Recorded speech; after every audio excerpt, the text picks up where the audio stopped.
So here you are. You know what you don't want. You know what you do want. You've launched the rocket. Now you've got choices. So let's say you care about feeling good. And so you focus on it in a way that you do. So you close that gap and you accomplish whatever it was that desire was. You also accomplish a whole new set of contrasting experiences. So it starts over again. And then again, and then again, and then again, and then again.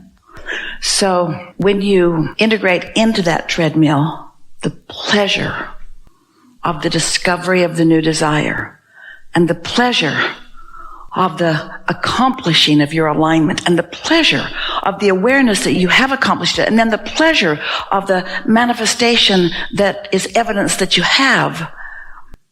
So wouldn't a never-ending pleasurable treadmill be a pretty good way to live eternity?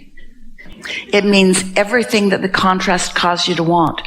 It means more food for starving children. It means more love for those who feel unloved. But you've got to enjoy the journey or you can't tap into the awesome power that can then inspire or influence that.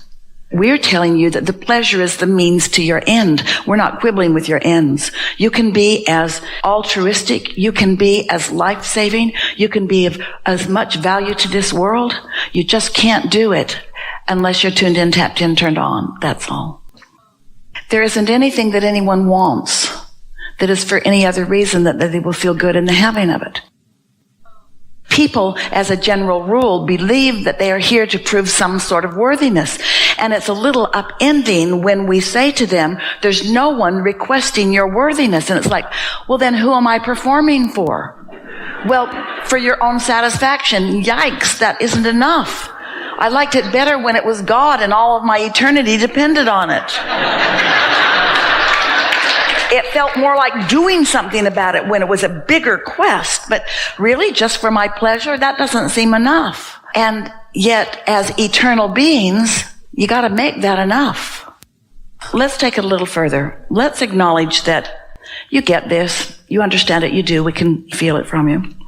And that you are more and more consistently tuning in. And you have found an easier path to tuning in once you started caring about how you feel, because that made you aware of your guidance. So you figured out earlier which movie you were watching and what influence you were under. So you got control of the momentum of your life. You're not countering your positive momentum with negative momentum. You're mostly on a positive momentum track, which means big things are happening in your world. Now, when a convergence happens, it's not just that this idea came together for you. It's several ideas are culminating all at the same moment. And your sense of being blessed, number one, and your sense of your personal awesomeness, number two, and your sense of the universal cooperation, number three, and your sense of all is well in the universe, number four. In other words, there's an energy and a synergy and an exponential thing that happens that is indescribable. But when you're living it, you know it. And that's when Esther says, oh, I love my life. I love my life. I love my life. I love my life. I love this moment. You just cannot sometimes even comprehend the bigness of what you've accomplished because you've stayed longer in non-resistant thought. Until you're really there, it's sort of like a treadmill. But when you're there, it's not like a treadmill, it's like a rocket ship. It's the difference between a firecracker and an atomic bomb. And you will feel the awesomeness of that.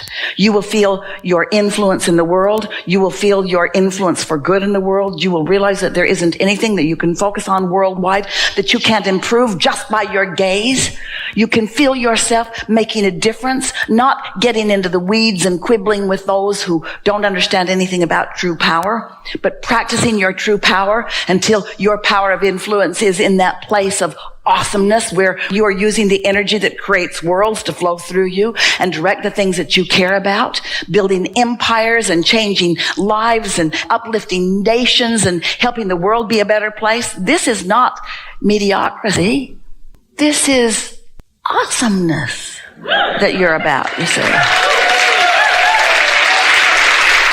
It's just that sometimes you feel a little upended when you realize the goal that you thought was the goal isn't the most beneficial goal. You've been altruistic from the moment you hit the ground here. You've cared about being an uplifter right from the get-go. You have had those big thoughts and those big intentions. For most people, their inner being is external because they're not in sync with it. So it's something out there somewhere else. And the people around them are so much more available. So love me, people, and I'll stand on my head so that you will. But when you start letting it be this cooperative thing that you've got going. Today, we've been out here on the leading edge. Today, we've been talking about the laws of the universe and what it feels like when you're in alignment. We've been connecting with resources. A whole lot of people running their vacuum cleaner all over the place, but they didn't plug it in, and so they're leaving tracks, but that's about all. But when you plug that thing in, when you plug that sucker in, we want to say that being as you are is an advantage to every person who meets you. More people relate to the resistance in your vibration than they do to the non-resistance. Not really, not utterly, not solely from their soul, but more people have got that vibration going on, so more people get you when you're complaining than when you're not. That's what we mean when we say there's never a crowd on the leading edge. That's why the movies aren't oriented, all of them, to uplifting. It's turning a little bit. But the movies aren't oriented there either. And the news certainly isn't. The news wants to appeal to your darkest fears and to keep those fears active so you'll keep coming back. And so when you think about it, when you have lived all of that and you know all of that and you've assessed all of that and it's sitting where it's sitting, and then you just begin applying this powerful new thought that we're presenting here today that says, I'm looking for the pleasure of a non-resisted thought. When you look for a pleasure of a non-resisted thought, you are reaching for a different audience. In the beginning, it might be just the audience of you and your inner being. But what it turns out to be is that part of every person who wants to feel better. If there is something that you're worried about that's active within you, then you'll keep rendezvousing there. But what's happened to Esther just really recently as we've been refining this and describing it to her, she will be just sort of in a place where she's just pondering. And she'll say, not that movie, because there's someone in her vicinity or even somebody thinking about her, and she's tapping into it because there is vibrational reminiscence within it. It can wake that up within you, and the movie can start to play because that influence is to some degree underway. And as you feel the influence of the movie that starts to play, you say, wait a minute, there's a different movie I'd like. And sometimes you can play a different movie intentionally about that person. Sometimes you have to change the subject altogether. It's attraction. So no matter what you're getting, it's matching something that's active in you. You just can't get around that. There are two ways to know what your point of attraction is. What we recommend is what I'm feeling, catching it early. But if you don't, it'll manifest and then you'll see it. And in either case, it's beneficial. When you start making the correlation between the movie you've been watching as you've been under the influence of something unwanted and then what manifests further, when you start making the correlation between what you've been thinking and how you've been feeling and then what comes, then life isn't a mystery anymore.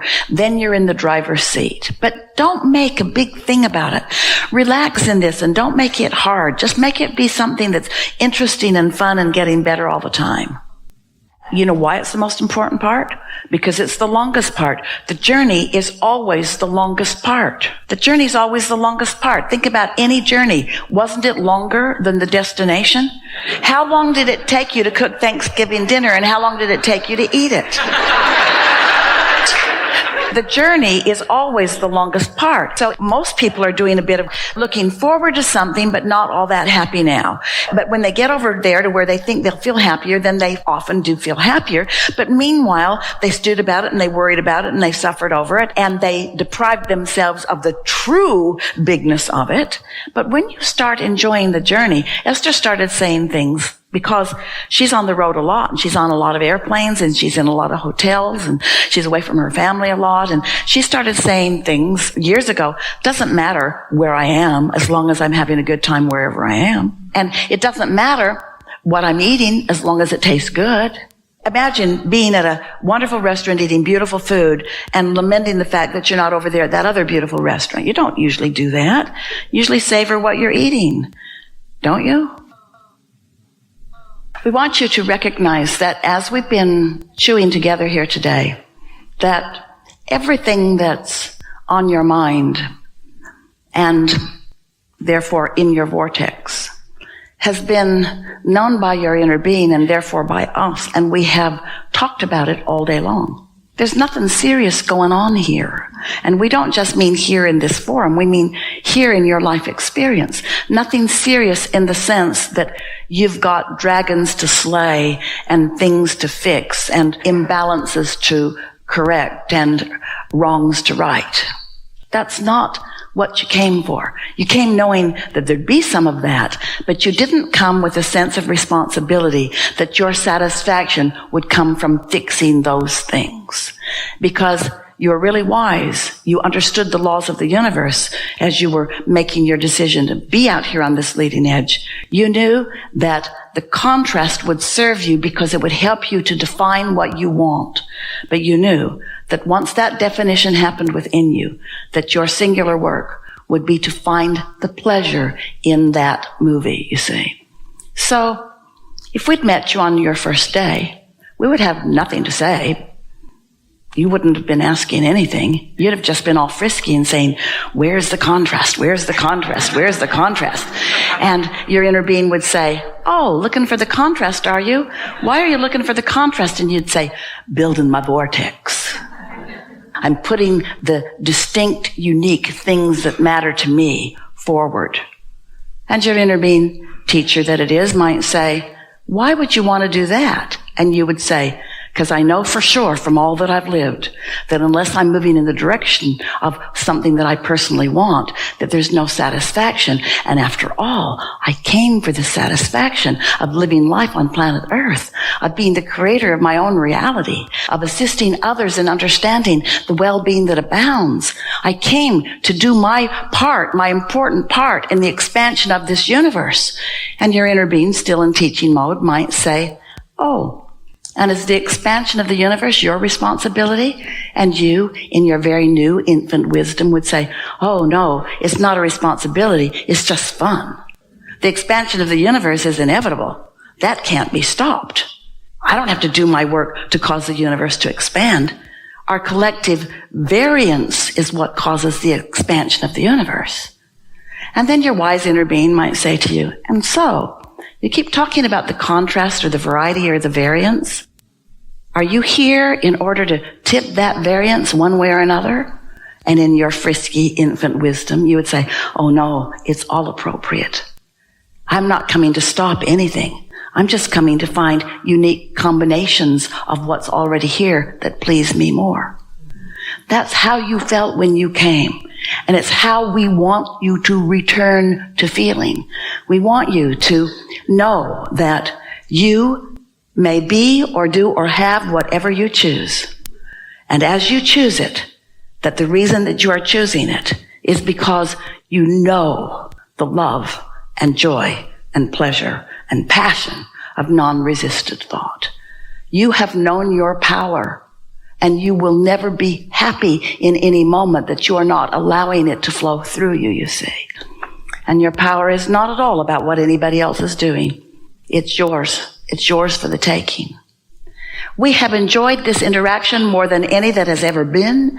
We are happily anticipating what that means to you in terms of what unfolds next, not because you needed this for the unfolding of what's coming, but because of the pleasure of your awareness as it unfolds. You're going to connect the dots.